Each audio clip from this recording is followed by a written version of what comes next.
हरियाणा विधानसभा चुनाव के नतीजे सवालों में बने हुए हैं। कांग्रेस चुनाव नतीजे स्वीकार करने को तैयार नहीं है। पहले ही दिन साफ कर दिया था कि नतीजे भरोसे के काबिल नहीं है। बड़ी हेराफेरी हुई है।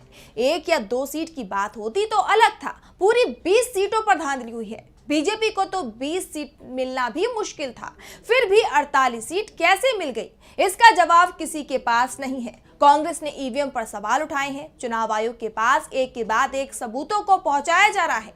ईवीएम को लेकर किन सीटों पर कांग्रेस ने किया है धांधली का दावा, इसी को लेकर आज की स्पेशल रिपोर्ट में हम करेंगे बात। नमस्कार, मैं हूं आपके साथ मानसी। हरियाणा चुनाव के नतीजों की बात करें तो राज्य की 90 सीटों में से बीजेपी को 48 और कांग्रेस को 37 सीटों पर जीत मिली है। दोनों पार्टियों को करीब 40% वोट मिला। अगर अंतर की बात करें तो दोनों के बीच 1% से कम वोट का फासला था, लेकिन सीटों के मामले में ये 11 का निकला। काउंटिंग शुरू हुई तो पहले 1 घंटे में बीजेपी बहुत पीछे थी, मुकाबले में नहीं दिख रही थी। शुरुआत बैलेट पेपर की काउंटिंग से हुई। बैलेट पेपर में 90 सीटों में से 74 पर कांग्रेस को लीड थी तो बीजेपी 1 अंक में ही सिमटती दिखाई दे रही थी। यहां तक कि सीएम नायब सिंह सैनी भी पोस्टल बैलेट में पीछे चल रहे थे, लेकिन जैसे ही ईवीएम खुलना शुरू हुआ वैसे ही मामला पलटने लगा। सवाल ईवीएम पर उठ रहे हैं। कांग्रेस के प्रदेश अध्यक्ष चौधरी उदयभान ने ईवीएम हैक करने के भी आरोप लगाए हैं। उन्होंने दावा किया कि प्रदेश में 20 सीटों की मतगणना में गड़बड़ी हुई है। चुनाव आयोग को जो शिकायत कांग्रेस ने दी है उसमें कहा गया है कि जिन ईवीएम में ज्यादा वोट पड़े और फिर भी वो 90% चार्ज थी, इसमें बीजेपी को बढ़त मिली। हालांकि जो ईवीएम 40 से 50% चार्ज थे उसमें वोट भी कम थे, उनमें कांग्रेस को लीड मिली। उन्होंने इसमें गड़बड़ी का शक जताया। कांग्रेस ने इन ईवीएम को सील कर वीवीपैट की पर्ची से मिलान करने की मांग रख दी थी। चुनाव आयोग को सबूतों के साथ की गई अपनी शिकायत में कांग्रेस ने कहा, चुनाव आयोग को 9 अक्टूबर को सौंपे गए मेमोरेंडम को आगे बढ़ाते हुए हमने अब हरियाणा में 20 विधानसभा क्षेत्रों में चुनाव प्रक्रिया में गंभीर और स्पष्ट अनियमितताओं को उजागर करते हुए एक ज्ञापन सौंपा है। हमें उम्मीद है कि चुनाव आयोग इस पर ध्यान देगा और उचित निर्देश जारी करेगा। हम आपसे मांग करते हैं कि हमारी शिकायतों पर तत्काल कार्रवाई करें और ये सुनिश्चित करने का अनुरोध करते हैं कि इन निर्वाचन क्षेत्रों की सभी ईवीएम को तुरंत सील कर दिया जाए। ये भी अनुरोध है कि हमारी शिकायतों पर एक विस्तृत जांच शुरू की जाए और इसे एक निश्चित समय सीमा में पूरा भी किया जाए। पहले हम आपको बताते हैं कि वो कौन कौन सी सीटें हैं जिनकी ईवीएम को सील करने की मांग कांग्रेस की तरफ से की गई है और उन सीटों पर चुनाव परिणाम क्या आए थे। जिस विधानसभा सीटों पर काउंटिंग में हेराफेरी की शिकायत की गई है उसमें नारनौल, करनाल, डबवाली, रेवाड़ी, होडल एससी, कालका, पानीपत सिटी, इंद्री, बड़खल, फरीदाबाद एनआईटी, नलवा, रानिया, पटौदी एससी, पलवल, बल्लभगढ़, बरवाला, उचाना कला, घरौड़ा, कोसली और बादशाहपुर शामिल हैं। इसमें सबसे बड़ी बात तो ये है कि जिन सीटों पर काउंटिंग को लेकर सवाल खड़े किए गए हैं उसमें से रानिया और डबवाली की सीट छोड़ दी जाए तो बाकी की 18 सीटों पर बीजेपी को जीत मिली है। कांग्रेस की तरफ से चुनाव आयोग से मांग की गई है कि इन 20 सीटों की ईवीएम को सील कर दिया जाए। ये वो सीट है जहां शुरुआत में काफी देर तक कांग्रेस उम्मीदवार आगे रहा था, फिर अचानक ही बीजेपी के उम्मीदवार आगे निकल गए। एक सीट तो उचाना कला पर तो कांग्रेस सिर्फ 32 वोटों से हारी, जबकि यहां पोस्टल बैलेट में कांग्रेस को बीजेपी से लगभग 3 गुना ज्यादा वोट मिला था। कई सीटों पर हार का अंतर 1000 से भी कम वोटों का था। जिन सीटों पर हेराफेरी का आरोप लगाया गया है उसमें प्रदेश कांग्रेस अध्यक्ष की सीट भी होडल शामिल है। कांग्रेस अध्यक्ष उदयभान शुरुआत से ही आगे चल रहे थे, लेकिन आखिरी के 4 राउंड में वो अचानक पीछे हो गए और फिर 2595 वोटों से चुनाव हार गए।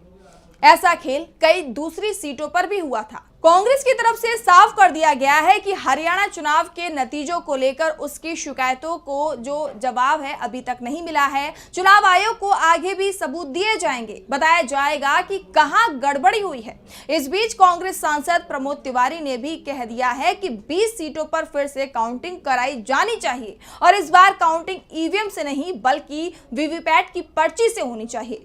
तिवारी ने कहा, कांग्रेस को जानबूझकर 20 सीटों पर हराया गया है। पहले पार्टी इन सीटों पर आगे चल रही थी, बाद में इन सीटों पर काउंटिंग प्रोसेस धीमा हो गया। इससे शक पैदा हुआ। चुनाव निष्पक्ष के साथ साथ पारदर्शी भी होना चाहिए। हमारी मांग है कि 20 सीटों पर दोबारा गिनती कराई जाए ताकि चुनाव प्रक्रिया पर उठे सवालों को खत्म किया जा सके। वहीं कांग्रेस के दिग्गज नेता अशोक गहलोत ने भी सवाल उठाए हैं। उन्होंने कहा, हम गहराई में जाएंगे कि असल में हुआ क्या। देश और दुनिया देख रही थी कि कांग्रेस जीत रही थी, कहीं से भी हार की खबर नहीं आ रही थी, चाहे एग्जिट पोल हो या फिर मीडिया। ये नतीजे चौंकाने वाले थे, इसीलिए इसकी तह तक जाना जरूरी है। हमने चुनाव आयोग से ईवीएम मशीन की शिकायत भी की है। चुनाव में पहली बार हम देख रहे हैं कि ऐसे हालात पैदा हुए और नतीजे उलट गए। भाजपा के कई नेता भी कह रहे थे कि कांग्रेस जीत रही थी। कांग्रेस नेता संदीप दीक्षित ने कहा कि गुटबाजी हर पार्टी में होती है, ये कोई ऐसी बात नहीं है कि चुनाव परिणाम बदल दे। ईवीएम पर जरूर संदेह है, मैंने खुद अधिकारियों को गड़बड़ी करते देखा है। ये संदेह पैदा करता है कि ऐसा अंतर कैसे होता है। आप एग्जिट पोल पर भरोसा करें या ना करें, लेकिन इसमें कुछ सच्चाई जरूर है। दरअसल एग्जिट पोल पर सवाल तो उठते हैं, लेकिन जिस तरह से हरियाणा के एग्जिट पोल फेल हुए, वैसे किसी राज्य को लेकर आज तक नहीं हुए, क्योंकि हर एग्जिट पोल कांग्रेस की सिर्फ जीत नहीं दिखा रहा था, बल्कि सभी एग्जिट पोल इशारा दे रहे थे कि कांग्रेस 2/3 से भी ज्यादा सीटें जीत रही थी, तो बीजेपी के सामने 2.5 अंक तक पहुंचना भी मुश्किल दिखाई दे रहा था। और इसी के चलते हरियाणा चुनाव सवालों में आ गया है।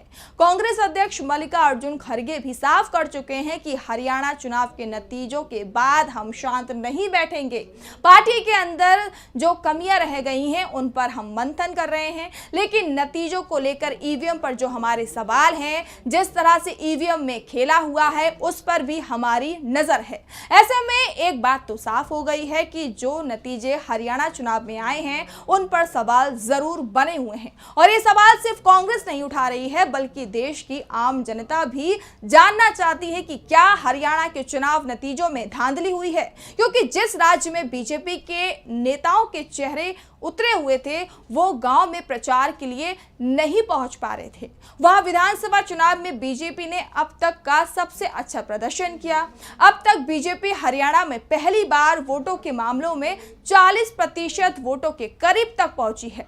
बीजेपी को 48 सीटें मिली हैं। सीटों के मामले में यह उसका अब तक का सबसे अच्छा प्रदर्शन है। ऐसे में सवाल उठ रहे हैं कि जब लहर चल रही थी तो बहुमत भी नहीं मिला, और जब लहर विरोध की थी तो फिर जीत का रिकॉर्ड आखिर कैसे बन गया।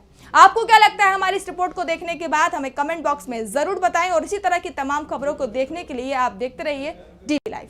नमस्कार।